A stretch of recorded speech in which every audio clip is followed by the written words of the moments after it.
எண்ணெய் ஊற்றிக்கணும். கொஞ்சம் 1 டீஸ்பூன் வெந்தயம் போட்டுக்கணும்.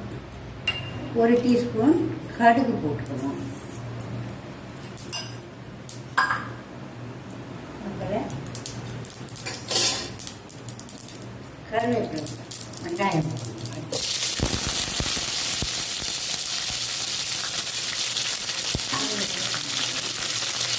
குழம்புல 1 டீஸ்பூன் மஞ்சள், குழம்பு கூட்டி வச்சுக்கிட்டு 5 டீஸ்பூன் மிளகாத்தூள், 5 டீஸ்பூன், உப்பு ஒரு 2 டீஸ்பூன் போடணும்.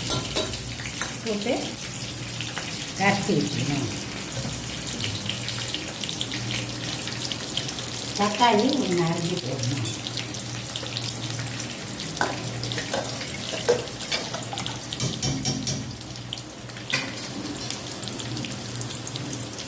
கொஞ்சம் வடகம் கொஞ்சம் போட்டுக்கணும்.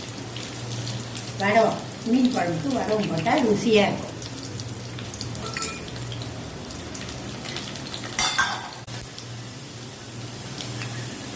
ஒரு வெங்காயம் சவந்ததும் குழம்பு குழம்பு நல்லா கொச்சிடுச்சு. இப்போ மீன் போடலாம். தயாராகிடுச்சு. நல்லா குழம்பு கொச்சி மீன் போட்டால் நல்லாயிருக்கும்.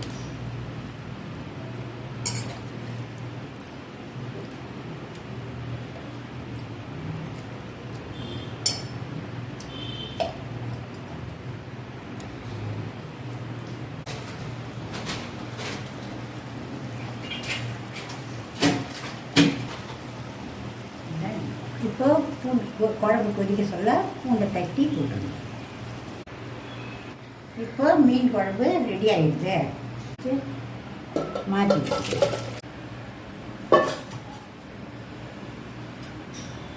மீன் குழம்பு, சுவையான மீன் குழம்பு ரெடி ஆகிடுது.